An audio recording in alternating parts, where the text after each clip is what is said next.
सीधा सवाल में बात होगी महाकुंभ की। कुंभ हर 12 साल में आता है, महाकुंभ।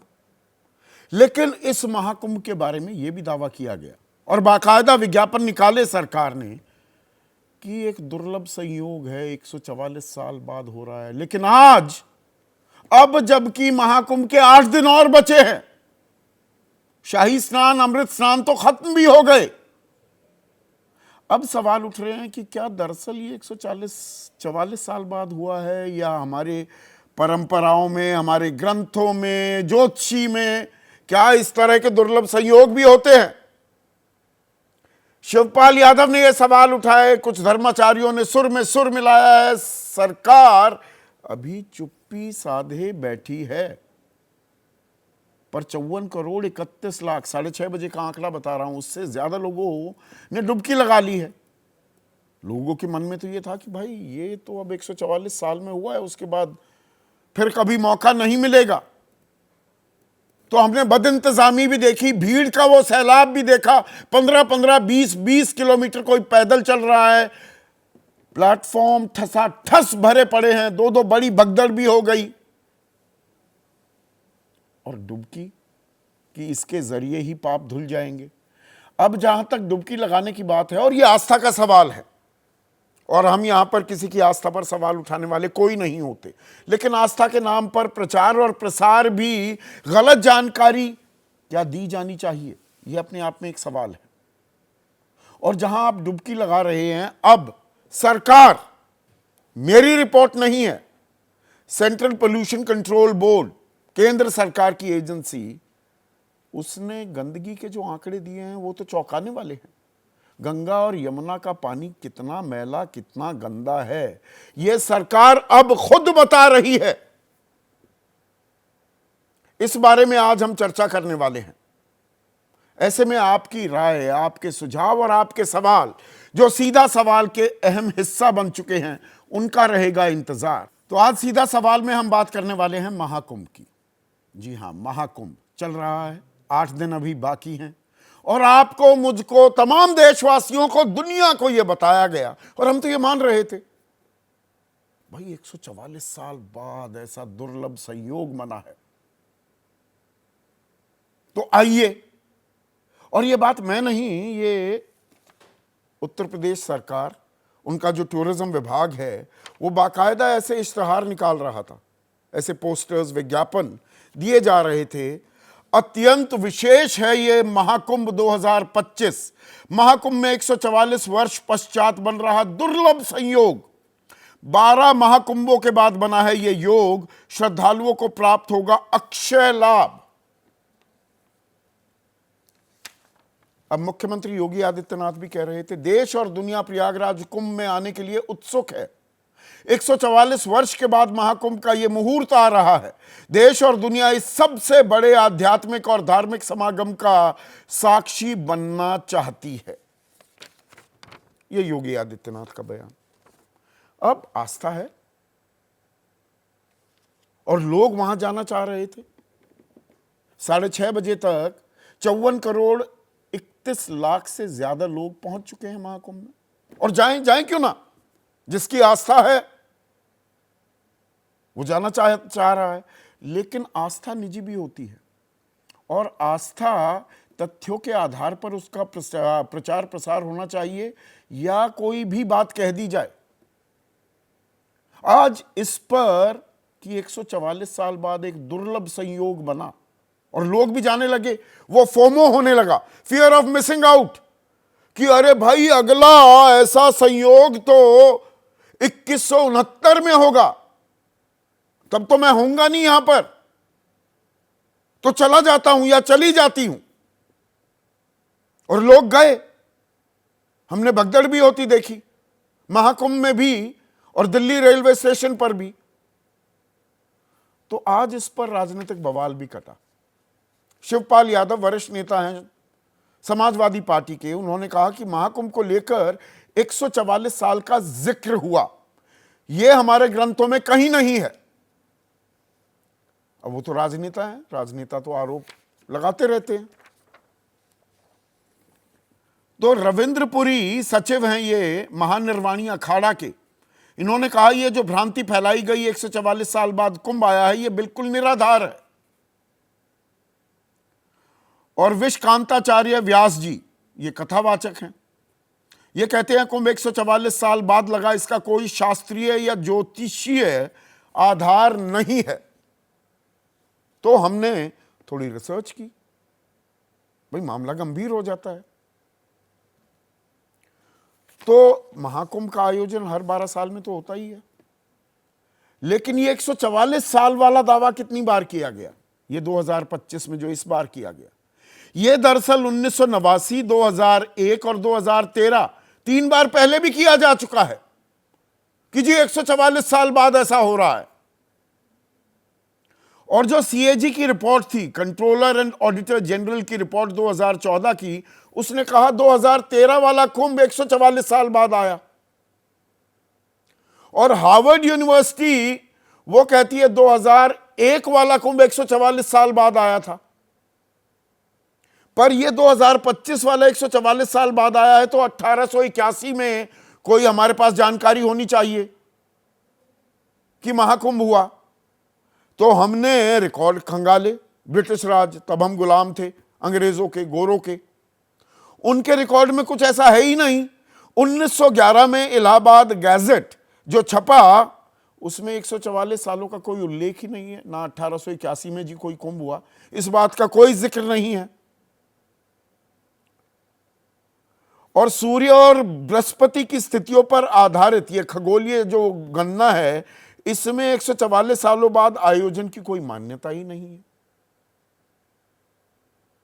तो भाई आस्था तो है मेरी, पर मुझे ऐसी आधी अधूरी जानकारी क्यों दी गई? यह अपने आप में सवाल है। जो लोग जा रहे हैं वो तो जाएंगे, जिसको आस्था की डुबकी लगानी है, संगम में स्नान करना है, बिल्कुल जाएगा। अब इसमें केशव प्रसाद मौर्य कहते हैं इनकी कोशिश है कि कुंभ में अव्यवस्था फैल जाए, अनहोनी हो जाए और फिर वो जनता के बीच जाए। ये लगातार एक नैरेटिव चल रहा है। कुछ अखबारों ने दिल्ली में जो भगदड़ मची, जिसमें 18 लोगों के मरने की खबर थी, अब वो 20 हो गया है आंकड़ा। अखबारों ने ही कह दिया ये हादसा या साजिश, जो कुछ लोग बताने की कोशिश कर रहे हैं। लेकिन अब आरपीएफ की रिपोर्ट आ गई है, वो कह रहे हैं भगदड़ इसलिए मची क्योंकि असमंजस से कंफ्यूजन फैल गई। 12 नंबर पर भी एक ट्रेन आ रही थी और एक 16, और दोनों की अनाउंसमेंट हो गई, तो वहां अफरा तफरी मची। यह आरपीएफ कह रहा है। पर कुछ अखबार ये कहने में चल पड़े, बीजेपी के प्रदेश अध्यक्ष जायसवाल साहब हैं बिहार के, उन्होंने कहा ये तो साजिश है। अब साजिश की जब बात होती है तो एक और रिपोर्ट सामने आई। यह है सेंट्रल पोल्यूशन कंट्रोल बोर्ड, केंद्र सरकार का प्रदूषण को मापने, कम करने, जुर्माना लगाने वगैरह से जुड़ी हुई एजेंसी। इन्होंने दरअसल 3 फरवरी को एक रिपोर्ट दी, जिसमें गंगा और यमुना संगम में जो सफाई के मापदंड और मानदंड रखे गए थे, और एनजीटी, नेशनल ग्रीन ट्राइब्यूनल ने जो बातें कही थी, उनकी पूरी को रीअवेलना होती दिखी, वायलेशंस एंड नॉन कंप्लायंस। अब वो कैसे हुई, इस पर अब गौर कीजिएगा। फीकल कोलिफॉर्म होता है, एक अंग्रेजी का शब्द है, टेक्निकल वैज्ञानिक शब्द है। फीकल कोलिफॉर्म का बड़ी सरल आसान हिंदी में अनुवाद करता हूं आपके सामने। फीकल मतलब मल, आदमी का या किसी मनुष्य का या जानवर का मल, वो पानी में हो तो आप अंदाजा लगा सकते हैं कितना गंदा होता है। ये 2500 से ऊपर नहीं होना चाहिए। मैं वो जो टेक्निकल टर्म है MPN/10C उसमें नहीं जा रहा हूं, मोटा मोटा आंकड़ा समझ लीजिए, 2500 से ऊपर नहीं होना चाहिए। लेकिन 20 जनवरी 2025 कुंभ में ही ये पानी के सैंपल लिए गए गंगा संगम घाट पर, संगम नोज, वहां पर यह आंकड़ा पाया गया 49,000, 49,000 20 गुना लगभग। और ये तब जबकि 8,75,00,000 श्रद्धालुओं ने ही 20 जनवरी तक डुबकी लगाई थी, संगम में स्नान किया था। आज का आंकड़ा फिर दोहरा रहा हूं, 54,31,00,000।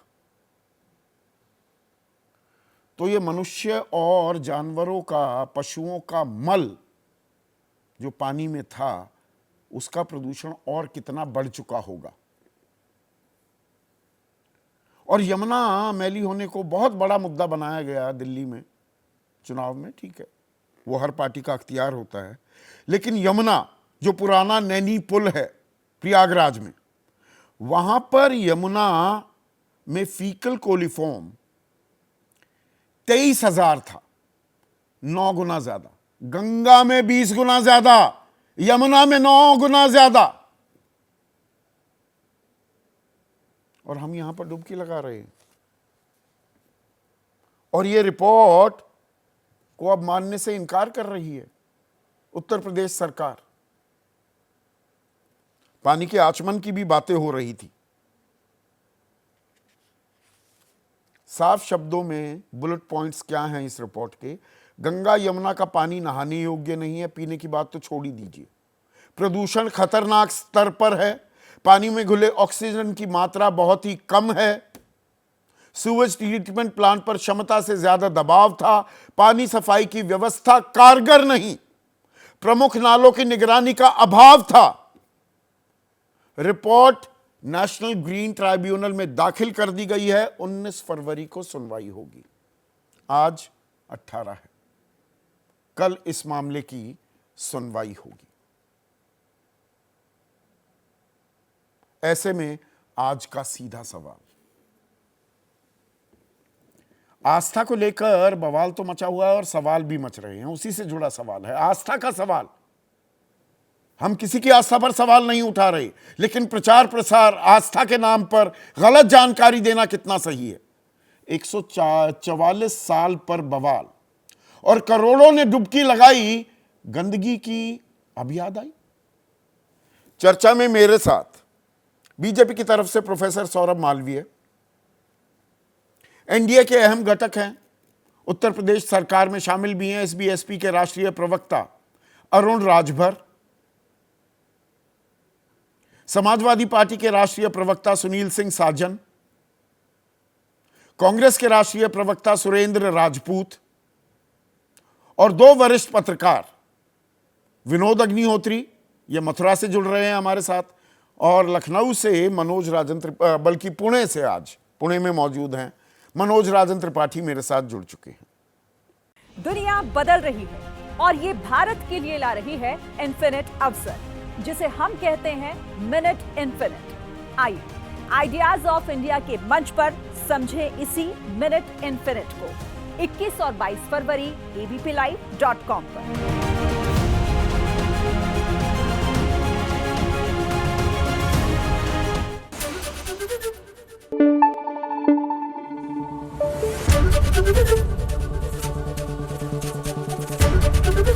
एबीपी न्यूज आपको रखे आगे।